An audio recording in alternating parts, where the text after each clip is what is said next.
Ladies and gentlemen, welcome to episode number 31 of the Tickle Me Entertainment podcast. Our sponsors are ACTV and the Blue Zone Comedy Tour. The guest tonight is Theresa and Doc Love.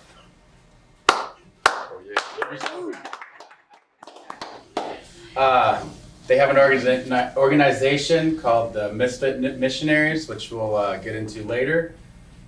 So Actually, just to clarify, it's Holy Smoke. Okay. The legal name is Holy Smoke Misfit Missionaries, but most people just say Holy Smoke Vegas. Holy Smoke Vegas. Yeah. Right on. So let's talk about it. Okay. Well, actually, Isaac we had met, and I was starting my comedy career, and I'm known as the stoner preacher. I'm an about a life minister. I officiate weddings, standard stuff. Nice. But I wear a black suit on stage, and I'll walk out and they say, "Welcome to stage, Doc Love," and I'll say, "If you want to get stoned tonight, say hallelujah." That is amazing. So that's the shtick. But at weddings? well, I'll do different things at weddings depending on each person, but I'll do that on comedy stages too. You know, so I'll walk on stage. I say, "I'm not even a comedian. Yeah. I'm an about a licensed minister," and everybody gets a glazed look. Like, what are you doing up there? And then I go into my. I was raised in evangelical churches. Oh yeah. So we're not a Holy Smoke is not about religion. No. We don't believe in religion. I assume that. Yeah. but we do believe in love. Holy Smoke. That's a great name. Yeah. So I was Isaac, the founder of Tickle Me. We were brainstorming on ideas, and at that point, Theresa and I were working with the homeless on the side. Yeah. But one day I was jogging from Starbucks and had a little bit of cannabis and a little bit of buzz from Starbucks, and we helped this homeless man near the 7-Eleven, and I stopped on my jog back and said, "Holy smoke!" I just looked at him like, what? I said, we're gonna take our comedian friends, we're gonna get the cannabis industry behind us, and we're going to work with the underground homeless beneath the Vegas Strip. We're going to cut homelessness in America dramatically. That's crazy. About that time, I didn't know anybody in the cannabis industry. Did not know. Well, we had never been in the tunnels for one thing at that point. How long ago was that? 3 years ago. 3 years ago. Yeah. Wow. And then so we started going down into the tunnels, and originally there was a professional who wrote a book called Beneath the Neon, Matthew O'Brien, Shine the Light. They've done a lot of good work. Mm-hmm. Well, he moved out of state, out of country. He moved for a teaching job out of country. So we started our own thing. I'd only been in the tunnels twice. So we went in this 1/4-mile long tunnel underneath the strip at night with a group of comedians. And we had this one woman we had met at Isaac's old studio. The diva from Detroit. She's a hilarious black comedian. So we're down with these comedians. So did you, for those that don't know about Las Vegas and, for those that don't know about like Las Vegas, the tunnels are so large that you could put a dumpster truck through them. Some of them. Most of them aren't that big. Most of them cars. Yeah. Most are 6 feet to 8 feet high. They're about they're wide. You could easily drive a normal size pickup through it. So they're pretty large. There's hundreds of elaborate tunnels that run throughout. Hundreds of people live below, possibly up to 1,000. And they have I heard they're like a barter system economy now. It is. It's very. It's fascinating. We consider them family and friends. We've also met some psychopaths down there. Yeah. See it all. But it's fascinating to see because it's survival instincts. It's beyond what we're used to. It's There's 1,000 people. They say possibly up to. I don't think it's quite that high, but it's definitely we meet people all the time, and we only visit. We focus on the same tunnels. Right, we do.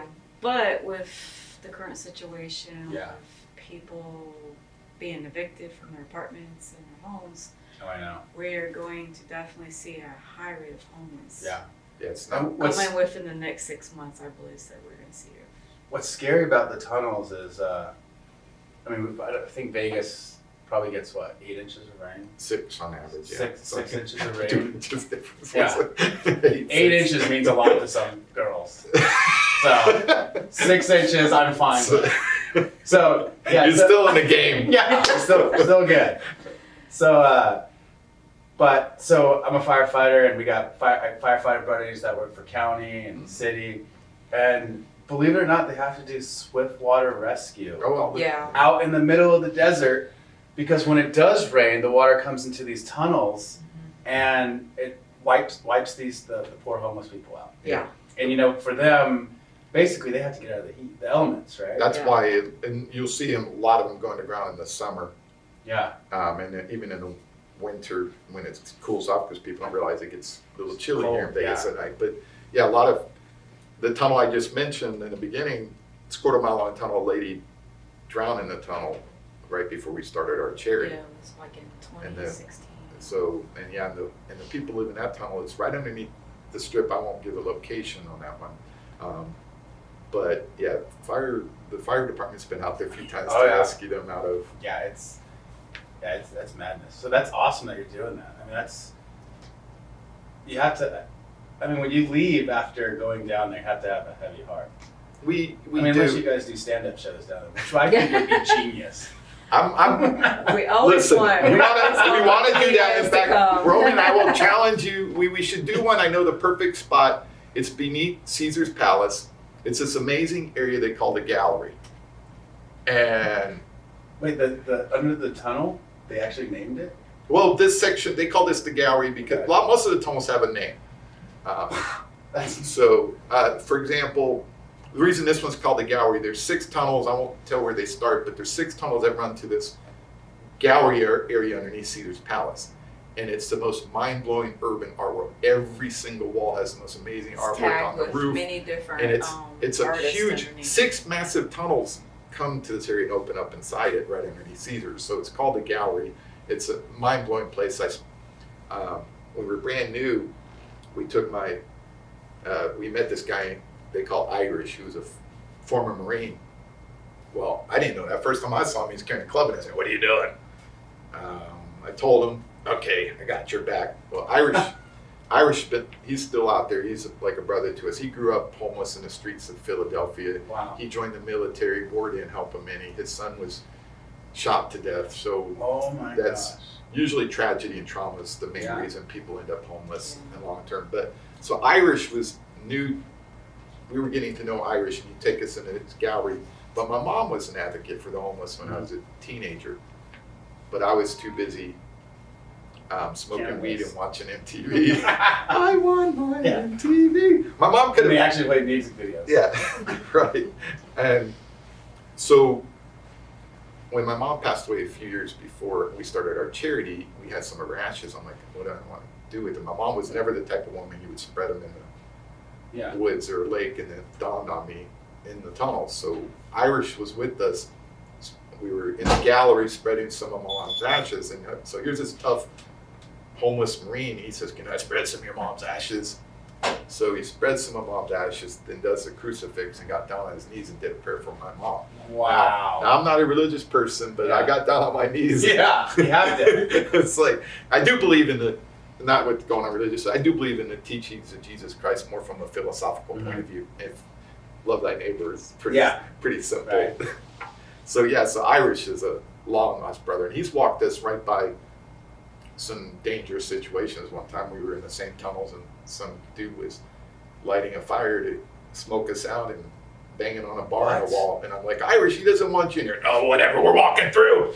And we walked right by. This guy just stared at us. He looked like Charles Manson. He totally looked like Charles Manson, except you're in a dark tunnel with Charles Manson. He did, that guy did kind of creep some of our bones. But people don't realize, the good news is Charles Manson, most people don't know this, Charles Manson really didn't kill anybody, so we were safe. He had other people That's do it. true. So, That's true. it's, Yeah, and listening to the people's, their stories must be, never. Yeah. I mean, just stuff that, Everyone has a whole unique, tragic story. yeah. That we found out from just getting to know a lot of our friends down there. a lot of them have been basically foster kids, and that was one of the statistics that we Right, found. over 50% of the homeless, or chronic homeless, were former foster children. Yeah. Because we let them down as children. See, everybody loves to play judgmental, like, well, they just get a job. You let them down when they were kids, so Yeah, you ain't got the right to Yeah. do that now. Their starting is down here where everybody else is up Yeah, there. right. Yeah. Tragedy and trauma is the Yeah. number one reason for Yeah. homelessness.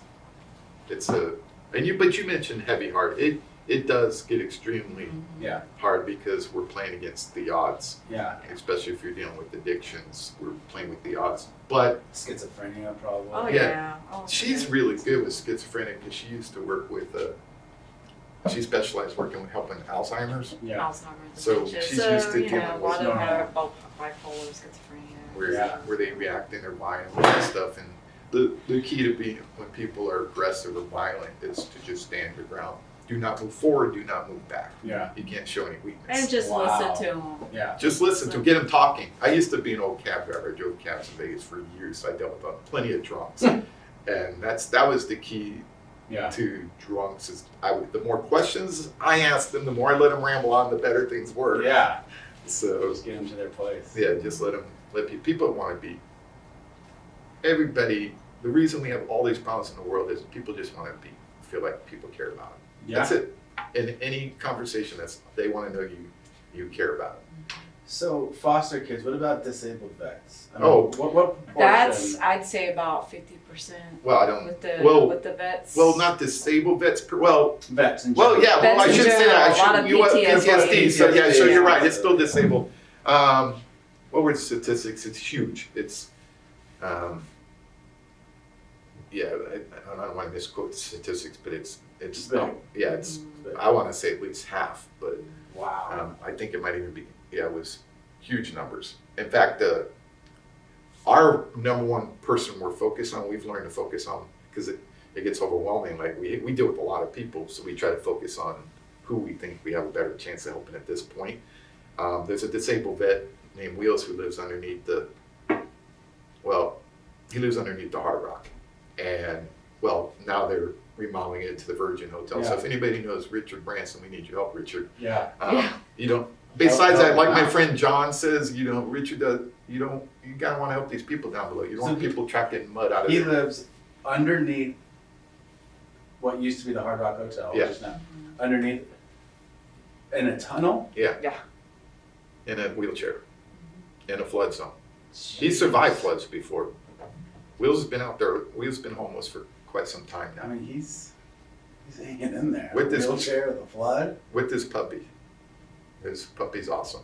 That is wild. And thanks to street dogs, we got the puppy spaded. So he just comes out in the day and He goes out on the strip and makes one Makes of like those. the flowers out of the palm leaves and stuff. oh yeah, Yeah. And he climbs palm trees to do that with no use of his bottom legs. No way. Seriously. Are you kidding me? To get the things, yeah. He's had to be rescued out of the trees before. Yeah. Like, The guy knows no limits. I mean, that's, yeah, no, the guy that's- Wheels is he's one of the leaders in the tunnel, and he doesn't use any violence. He's trained in war. He was injured in. So there's like a hierarchy to kind of. Oh yes. Oh yeah, just like above ground. You got your Wow, leaders. that is wild. It's well, if you notice, if you've ever been you seem like a enthusiastic leader type of person. If you go in any group, there's always a leader. Yeah. And the tunnels are no different. People always say, what are homeless people like? They're exactly like us. Yeah. And in other words, some are really nice and some are just jerkwads. Yeah. But usually Wheels leads from, because he has the best heart, I should say the best heart in the tunnel. There's really a lot of nice people down here. He has a lot of heart, and because he is a disabled vet, a lot of people do respect that. And he's the one that calms situations down Yeah, usually. yeah. And he is trained to kill, because he was injured in, the Middle East. I don't want to say Fallujah, but So what's his age and what's the average age of homeless down there? What'd you guys say? Let me see. Will's has got to be 30s, about 40? late 30s, close to 40. Wow. but people tend to age quicker in the Yeah. tunnel, so it's hard to tell Elements. sometimes. And sometimes when you think when they get on and heal, you'll see them like lose or gain 5 years back on their life just Yeah, and they actually by look, gaining a little weight. yeah, by- make them look more youthful Yeah. again. Because Wow. I would almost say anybody that's been homeless for a couple of years, they average. You would think they were 10 years older than they really are. So it's kind of hard to guess. And Ages 20, we see them. You don't see kids because they won't. They don't want kids down there. First of all, they're it's kind of like the guys in jail. They ain't gonna. Yeah. They're not gonna allow kids in the tunnel. They know it's a flood zone. Yeah. Yeah. And plus, there's some psychopaths down there. Yeah, There are, absolutely. so even like guys like Wheels, they ain't gonna allow kids in the tunnels. Is there more men versus women down there? Would you say? Definitely. Yeah. I don't know Men, why men. that is. Well, okay. When it boils down to it, when men can handle a lot more. Women should put it. I'll put it this way: women won't put up with the hardcore roughness of Yeah. it. Men sometimes will live with Yeah. that. Women, Yeah. a lot of women are like they just can't. They want their Yeah. shower every day. Yeah. Yeah, Absolutely. they'll I find think a way to not be even homeless. like being single, guys would have a bachelor pad. Women's places are a little bit nicer. Oh, Yeah. and You know what I'm saying? Even in the tunnels, there's this one couple that is about our age, and they've been out there a long time. She Homeless met. couples too. Oh yeah, Oh, no, yeah. they Oh, yeah. they are. me out. Let me tell you, Steve and Kat are one of our best friends. Yeah. Yes. Like they have their issues, which I'm not going to go into. Yeah. Because they are best friends, and I'm Yeah. not. But they remind us of ourselves Yes. Wow. if we had taken a different path. But her camp, she's a little OCD. Mhm. Kat's camp has pictures on the wall. Mhm. There's curtains hanging nicely. It looks Yeah, like I mean- we shoot an Instagram video at Holy Smoke Vegas, Mhm. or Facebook, but and I shot a video of their camp, and it was so nice. I had to literally put tunnel camp because you could hear, the glass jingling. It looked like somebody was having. It had kind of a table like this, and it was glass, and they were eating. And It looked like a little bit of a bistro kind of. bistro. The curtains were Lady in the Tramp. tight. Yes, exactly. And so I had to literally. But we usually will. So, for example, the Hard Rock Tunnels. On one Mhm. side, the group is what they call legendary. They're the leaders of the tunnel. They're not as crowded. Wheels. One guy, he was a assistant chef to celebrities like Gordon Ramsay and stuff. He's the main leader of the tunnel. I don't want to use his name. Yeah. But he's a really smart guy. He's Yeah. the main leader in the tunnel. He's a tough guy. People listen to him. This one guy used to be a road manager for Clash, and so guys, this is the tunnel that they'll admit addiction's brought them down there, but they're the leaders of the tunnel, and they're not very crowded. At the other end of the tunnel, You think A bunch of- 100% addiction rate? no, but it's definitely high. Or by the time like one homeless woman said, I know people that didn't come down here with addiction. Is once you get to this point, they're like, "What the hell? Give me what you got." So these disabled vets, I wonder if they're, because my buddies and I actually help disabled vets, but we haven't even tackled the homeless to help them get compensation. And some of these guys I think can get compensated, and some of the compensation is up to $3,500 a month. Yeah, Wheels says that he gets money and he sends it back east to take care of his niece and nephew. So Wow. I don't really have any reason, and I'm a skeptical type person because I hear a lot of stories down there. Yeah, but yeah. Wheels, I've known Wheels for a few years now, and he's always a genuinely nice guy to everybody. So, although he's dealing with a lot of depression. We've seen for a long time. He didn't come out of his tunnel until about 4 months ago. Somebody gave him a puppy, and the puppy is he called it his Wheels' last name Schumacher, so he calls his puppy a baby Schumacher or baby monkey weirdo Schumacher. So it's baby monkey. What do you call baby monkey weirdo Schumacher? Yeah. Puppy. That's great. Yeah. I would love to go down. Come on I down. mean, Yeah. dude, that would be great, especially if we can kind of get the disabled, because the really messed up disabled vets, it's impossible to get them to the VA. I'm ex-military as well. Yeah, okay. So, yeah, if we could get some of those guys off their feet, you know, at least funding through the VA. Right. And sometimes, you know, they might help them out with the house. Yeah. And then, you know, I mean, that would be, And that's actually one of the things we're focused on with Wheels is basically getting him out of the tunnel. For into even, If I'm it's a like a big, tiny house we'd or like to see a something, lot of that's tiny something. houses built Yeah. for people. It's cost effective. I mean, I'm gonna tell you our ultimate goal, if anybody's got power out there. On East Fremont Street, there's an abandoned area of motels. mhm. We live in a micro unit downtown. We choose to live in a 200 square foot studio apartment. 200 square feet, It's Mhm. a, minimalist. Yes. yeah, we love it. Right on. We love it. And it's a cool building. It's got a jacuzzi, fire pit, and grills and hammocks, and we love it. It's got balconies, Yeah. everything included. But so we're big believers in that. So, but you take that East Fremont Street and you gut it out into micro unit apartments for low middle class people. Mhm. But each other unit you turn into a hydroponic farming, because that's our main focus with our charities, to feed the homeless. You turn it to hydroponic farming, you close the street off, put tables out and make it kind of hipster, Yeah. and you give hay rides from top of Fremont Street down there. You call it the Las Vegas Farmers Market District. You got the vegetables will fund Yeah. itself. So it's cost effective way, but you do not put 100 homeless people in a 100 unit building. What you do Yeah. is you put low income, middle class people to use those buildings. You put 10% into each building, because the Yeah. idea, you have to change people's environment Yeah. for them to change. So you For put sure. you pull 10% back into each building, and that's our long term goal. Right now, we've just been donated our first hydroponic, That's and awesome. we're filing for grants for more hydroponics. But that's our main focus, hydroponic farming. Our second focus is actually Wheels, to get him into. Yeah. We just did a TV show, which I can't go into, on network television coming up next year. And I asked one of the producers who she might know in television that does tiny housing. We'd like to team up with one of those shows That to would get be so- Wheels out. He's got a puppy. He's an American vet. So if Yeah. anybody knows any tiny housing, Yeah, no here's a kidding. disabled vet who everybody loves with a puppy, and he's always looking out for people in the Yeah, tunnel. he So does. he's already, That's and wild. people, and yeah, We've seen him with like a little bit of groceries he gets. He'll like cook up and all his people that's around his camps, he makes sure they're all fed. that reminds And me he of, doesn't have much. yeah, that reminds me, we had a gift card that we gave him for one of the local grocery stores. And I thought it was a grocery store close. Turns out it was about, I would say maybe 4 miles away. Mhm. So Wheels went to get groceries in his wheelchair on a mission night. Wednesday night's our mission night. Yeah. And we came, Wheels was just coming back and he looked exhausted with his puppy.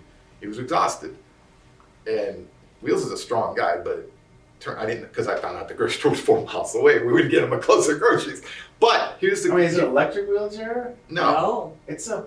yeah, This guy's he's he's strong. like the second coming. So, Yes. so here's Climbing palm trees. yeah. And So- he does That's not almost like walking on water. when you offer doesn't- help with him. Oh no, he Yeah. does not know. Yeah, he doesn't. He's very independent. You feel Yeah. like, hey, I got it.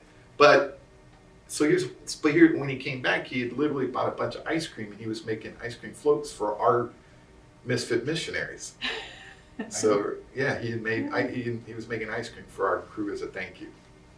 So I mean, what's so bizarre is like you got people with millions of dollars, right? And this guy's giving. He doesn't have anything. Right. He gives everything. Yes. That's Yes. wild. by the way, you just pointed out the thing I think that when I was in the tunnels, it got me the most. The first time I saw somebody that had very little and they were Yeah. giving away what they had, like they had. When I say very little, not enough to even feed themselves, and they're sharing what they have. So I lived in Honduras for a year, and these people didn't even have doors to their houses, Mhm. and yet they were so happy. Mhm. Everybody was playing in the streets, and then you go to this house and eat a little. And I mean, Honduras was like outside of a war zone. I think it was like one of the most violent countries outside of a war zone, and they were so happy. And then I'd go back to the States, and you have friends that have tons of money. Went to a private Catholic school, Prozac, Xanax. You know, like, And I'm like, what is happening? You guys have a huge house, college is paid for, cars, parents are buying their their kids' homes, and they're stressed out and depressed and have anxiety. Yep. And I was like, we're missing something here in the United States. Well, we're working. And it goes back to Wheels. Like he's, you know. We're working too much. Yeah. We get too busy on top. And also it comes down to we have to be grateful for what we have. See, the Honduras people in the streets are playing. They have to be grateful. They're just grateful for what we have. food. Teresa and I've tried it. I've moved to LA. I had an agent. I had a project picked from Lionsgate Television. I'm a writer, so I've been around production. Didn't quite make it. Yeah. Picked and it all fell apart. Seemed like a disaster. Right now, we live in a 200 square foot studio apartment, and we love our life. Our daily jog is up Fremont Street. Yeah. And I wouldn't change our life for nothing. Holy smoke, our biggest goal is to cut homelessness by 70% in 10 years in America, and we'll make it happen. I mean, that's Nobel Peace Prize stuff. I'm not worried about the Peace Prize. Awards don't mean absolutely anything. Yeah, but that's a phenomenal feat, So it can happen. When I was So do you think there's like, I have a buddy that went down to Colombia and he works on this farm. He's like a DMT, not doctor, but specialist, I guess. But he basically works just for food and housing. I wonder if you guys can get something like that, and when you guys do your head. that would be the goal for the ones that, if you run your one apartment runs a farm. That is actually kind of in the concept. That's always been kind of our thing is a lot of the homeless. You can't really. There's some that will help themselves and get back into society, and there's the other half who you got to teach them mental illness. Yeah, mental illness. So you can't bring them back into society. That's the thing. There's some you cannot. But so they're probably happier. No, it's not even. No, they want to be in a clean place just like everybody else, and it costs us a lot of money. We arrest the homeless constantly. It's a whole other story. So we spend so much money on the homeless issue now. The idea is to redirect it, and if you give somebody a place clean, they may not be able to work a normal job, but that doesn't mean they can't run a hydroponic farm at their own time. They're the type of people. There's a lot of people that can't mentally do an 8-hour job. It doesn't mean they can't take care of their little farm. So mental illness is the number one reason. Actually, the number one reason I have homeless is lack of love in America. Yeah. It really is, because we gave, like I said, over half of them were foster kids. We didn't help them when they were kids. So here's something else that I noticed when I was overseas in Central America was I didn't actually see that much homeless. Like they were all poverty. Yeah. But you didn't, and I don't know if like maybe the officials didn't let them go to certain, in the city to, bring down their economy. And I don't know but I didn't see a lot of homeless. Like, depends on the neighborhoods. People are working, I think till they die. Everybody works till they die. Right. There's no. Because there's no social program. Right. It's either you work, and I think America was like that, like Great Depression time frame. Like you work, and that's it. Yep. So I don't, it's just a bizarre, thinking. I don't know. It's a good thing you got out to see most Americans have never seen anything else. Yeah, Many Americans, has family back in East Tennessee, and some have never left their little town. Yeah. So they don't have the concept. They have this. We all have. I believe I lived in a cult when I was 10 years old. So, and I believe your story just keeps. I believe, and I believe everybody. Yeah. Each one of us live in a cult, whether we're Democrat whether we're Democrat or Republican. We've chose our tribes, and sometimes it comes down to as simple as a team. Like they will argue their point politically just because that's the team they've been on. That I've been a Raiders fan my whole life. I will stay a Raiders fan my whole life. That tribalism, it crosses almost everything. Yeah. I mean, people have gotten killed in Dodger Stadium for a baseball game. Yeah. Right? People have getting, over in Oakland. Because people are so insecure, we don't want to, if you're Democrat, you don't want to lose the power. And if you're Republican, you don't want to lose your power. So we don't look at what our politicians really do. We're looking whether we're keeping our own power. Yeah. And that's so here's the thing, because I lived in a cult, I always questioned my beliefs constantly, like my political What beliefs. was that like? Like cult? Well, it wasn't, yeah, but it wasn't that bad because I was 10. I didn't realize it was a cult till later, because you're in a cult, you don't know it. I was 10 years old. My mom, it started in Florida. It was 1976, the bicentennial year. And the preacher of our church had this very charismatic Cuban American,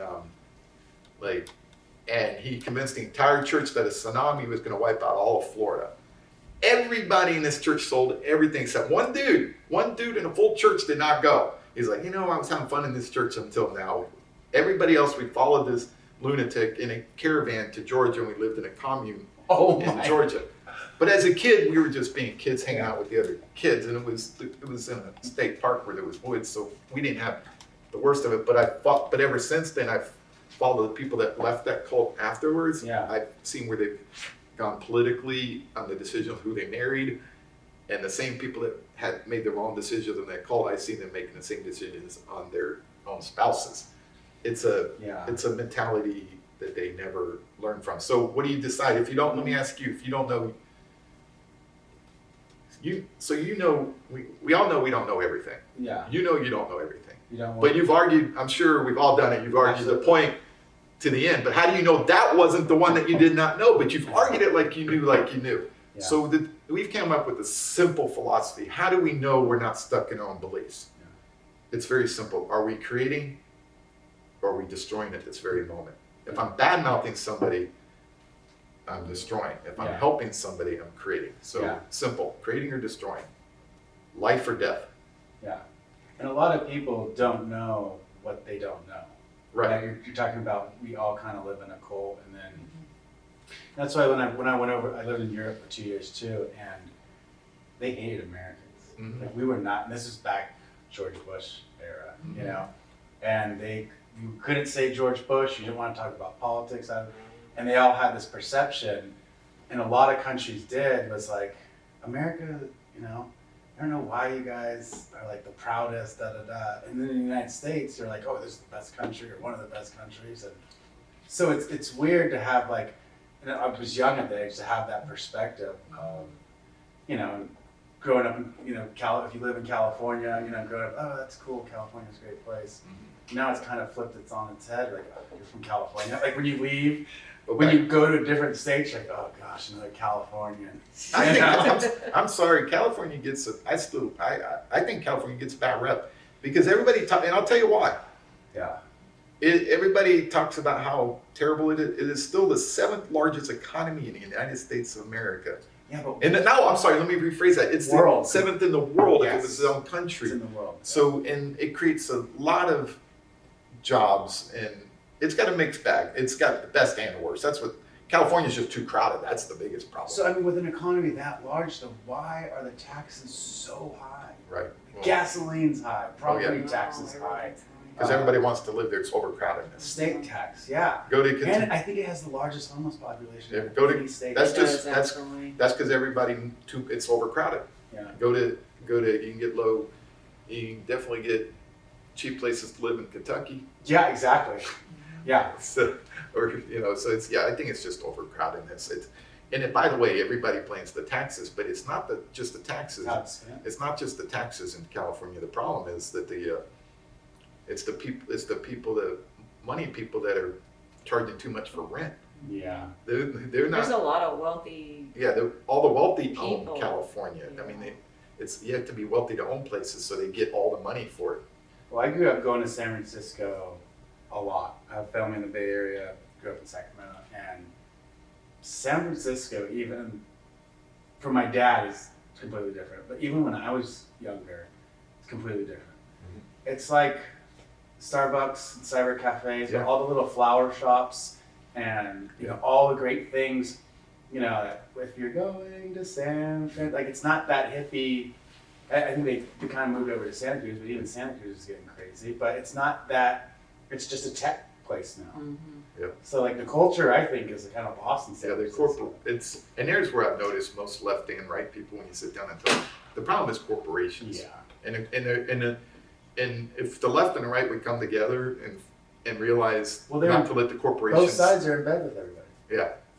So Doesn't matter. and I'm talking I'm not even talking about the government. Everybody loves to blame the government. The government is just a reflection of us. Yeah, absolutely. We're responsible for this government. It's easy to Yeah. blame them guys, but them guys been voted in by the people or not enough people voting.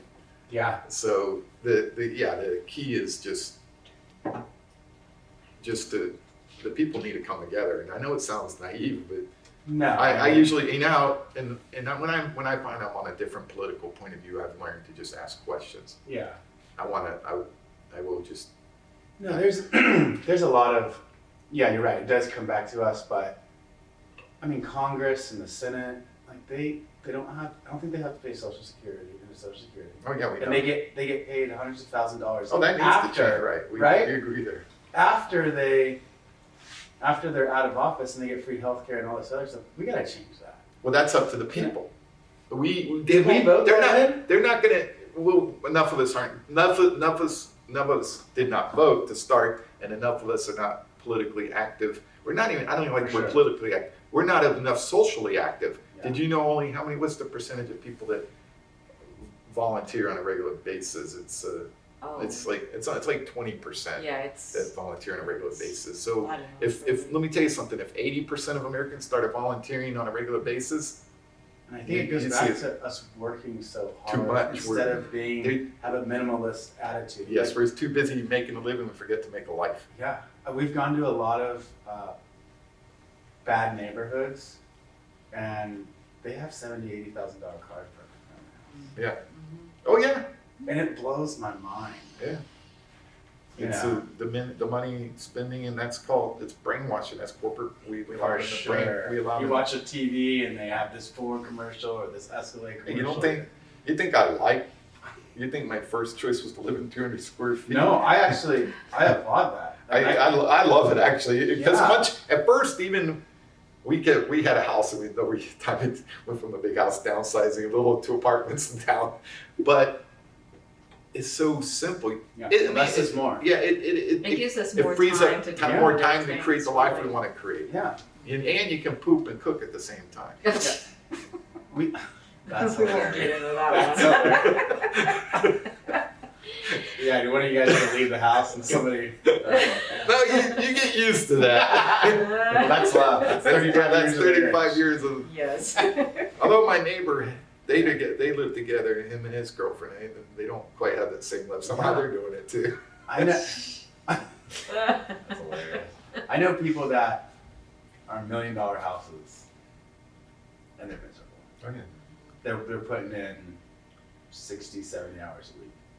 Like that's not living, right? Yeah. If you have the time, time is everything at the end of the day, and you guys have kids, and We have grandkids. yeah, grandkids. Like that's really what kids remember. Like that's really what to spend time with them. Right. They don't care what kind of car you have. Yeah. They don't care about any of that stuff. We've always been a semi-minimalist. I mean, we had a 3-bedroom typical home when our daughters were teenagers, but we also came to Vegas. When we first came to Vegas, we were really poor. So I think that's kind of where it started. No money in the beginning. Yeah. We drove up. Her dad had just passed away, Yeah. and I had a vending business in Florida and lost everything. Lost the house, our first house, and ended up living back at my mom's with our 2 daughters. And we ended up buying a 15-foot camper and putting it behind a Toyota Corolla, a 4-cylinder Toyota What? Corolla. And How did that pull that? well, I checked before we Slowly, Turn with that. very By the slowly. way, before I did that, I read the weight capacity and the pulling capacity, and it matched. Yes, it did match, and I tested it on the highway. Yes, it did match, but You didn't go up hills. I forgot to. We're from Florida. Okay. Everything's flat. So when we got to the West Coast and started hitting the mountains, Yeah. this Toyota like. I think I can. Yeah. I mean, we were Everyone going so was slow. passing us. Mopeds were blown by us in that thing. So we pulled straight down Fremont Street. We came up over Fremont Street. Used to be able to drive down it back in the 90s, and had our kids staring out the window. I'm like, wow, we had never been to Vegas. On top of that, Oh yeah. yeah, we had never been So here. all We the moved our whole lights and family lights, here, glam, yeah. And it's kind of crazy. We were walking down Fremont Street, our neighborhood, the other day, and her nickname, people call her the Vegas Mother Teresa. And I said, could you imagine when we drove our family in this little camper back then, you'd be the Vegas Mother Teresa. And our daily jog is literally to the top of Fremont Street and back. See, that's awesome. I have a lot of And ADHD. oh yeah. Because I end up I'm on with ya. Fremont Street. And Fremont, you can just walk down there and see crazy stuff. Everything. Oh, yeah. Everything. Which makes it life entertaining. It Even does. we It go- does, actually. Lately, we've been jogging. We took Dwayne Johnson philosophy. Mm-hmm. He said, you want to The get Rock, yeah. you want to get stuff done in life, you get up at 4 a.m. You'll have, and it, by the way, if you want to change your life, Yeah. get up at 4 a.m. Your life will be 100, it'll be I've heard it, I've tried it. I used to be fat and lazy cab driver. And I'm not going to all the, I'm a big into motivational books and tapes and stuff, and I know they work because when I was a cab driver, I went from that to I fought the cab owners in the, like 17 years ago to put cameras in the cabs, a big political battle. That was the first thing I ever did advocacy. The cab union is like one of the strongest in the nation. Yeah, so my boss was an attorney, owned a bank, and said cameras would never go in these taxi cabs. Yeah. I took on the system as a cab driver, Wow. and that was the first thing I advocated for, and I thought, what am I going to do? I'm going to get fired. The only reason I did not get fired is because my boss was an attorney, and he knew I'm fighting for safety. Yeah. It's an area he didn't even want to touch. But a year and a half later, a lot of political battles, dealing even with the local congresswoman at the time, it was mandated in all Las Vegas cabs drive. First year they were in, CNN reported crime dropped 70%, Wow. but so I'm a big believer in just one step at a time. Because I had no idea what I was doing No then, kidding. and Ignorance is bliss sometimes. Yeah, You no, just throw yourself to the deep end. And yeah, look and at that's what you got to do. Yeah. So, but that was the first thing I ever advocated for, and then I went to Hollywood to become a screenwriter, and yeah. came close. Got some. That's awesome. My mentor, her name's Anna Forster. She directs Criminal Minds and Jessica Jones, and she did the special effects. Her first job in America, she says, first time I met her, talk about humble. This Yeah. is a woman who's got a resume. Her video resume is like a Hollywood history, because. So I met her in a Starbucks. We were working on this film. I was lead writer on it. And I said, so how'd you end up in America? She said, well, Roland Emmerich flew me in from Germany to just direct the special effects portion of his new film, Independence Day. No way. Yeah, and it was pretty successful. So I stayed. Yeah. But to see her humbleness, and this is the real pros. Yeah. They don't talk about it. You'll see their humbleness. Yeah, Yeah. I don't brag. I mean, There's a difference between the rich and the wealthy. A Yeah. lot of wealthy people actually. What does Warren Buffett drive? Doesn't he just drive like? Yeah, I love Warren Buffett. Like I love he his drives a simple, Ford yeah. Taurus, like some crazy small time car. Yeah. And then the people that flaunt their money really don't. Yeah. They're either paycheck to paycheck credit card, and, nice vehicles, but Yeah. the real wealthy does. Yeah, no, and I love people like that. And I've been trying to, we talk about ego. Yeah. I think, in fact, at the end of every stand-up or I do some motivational speaking, and at the end I'll end up getting on people's chanting. I get the whole crowd up to chant F the ego. A positive comedian? Is that what's going on here? Yeah. I mean, that's a first for me. So Yeah. it's, Because you gotta be a little cynical, well, right? yeah, well, Or observationist, maybe. yeah, I'm an observation. Oh, yeah. Because I'm a positive comedian, but I also deal with the realities of what we deal with. So Yeah. I'm a realist too. Like I'm an optimist, but also you can't stand as I think it was Tony Robbins says, hey, I'm optimistic, but I'm not gonna, you don't Yeah. stand in your garden and say there's no weed in my gardens. Yeah. They'll eat your garden alive. Yeah. You gotta. So So you chip away at it. Yeah. It probably takes years. It's not just like a quick fix thing, right? Like No. and that's I think what social media does too. Is you look at somebody on social media and they're all in shape and great. Somebody gets motivated for a couple of weeks, like I want to look like him or her. It takes years. Yes. There's a picture of Lifetime, actually. Have you guys seen that iceberg? It just shows the tip of an iceberg, and then down below is Yeah. a massive, piece of ice. Right. It shows your success up top. Yeah. This little piece of ice, and then below it, it's like hard work, preservation, Yeah. late nights. Like that's what it takes. Well, the real world just sees that. Yes. And going back to social Right. media, I think that's what people just see. Oh, you're 100% right. It's taken, like, our Instagram is 400 away from 10K right now. And We spent like what? we spend 3 every single day years on that. to build Yeah, that. Yeah, just Yeah. plugging away, a little bit of time with no Yeah. money, we have no money. sure. It's easy. Most stuff that goes viral on YouTube, people put paid promotion to get it rolling. Oh yeah. But when you're doing one-on-one, so yeah, it's just a little, and sometimes you feel like nothing's happening. Nothing, even with our social media, nothing's happening. But this TV show that called from LA, Yeah. which I can't go into, had found us on social media, and then next thing you know, that turned into an epic piece that will be airing next week for at least 1 million people. So awesome. you don't know when you feel like Yeah. every day we're just doing, she does a little and I do a Yeah. little, just a little bit Every day. every single Yeah, and you have to. day. And our charity's now getting to the point where we never really focused on fundraisers the first few years Mm-hmm. because I believe we had to develop what we do Yeah. to show people what we do. But recently I started going through the list, just thanking people, and the people already offering stuff, but they're just following up. So we're gonna have a big fundraiser come this holiday. But we spent 3 years we might have spent a couple, or shared a couple crowdfunding, but we barely even pushed that. Now we're going through one Yeah. person at a time. It's also, a lot of it's new. Like, even for me, I'm not, when it comes to social media, I'm not savvy. So for your guys and your guys' generation to actually be so involved in that, it's amazing. To reach out to so many people.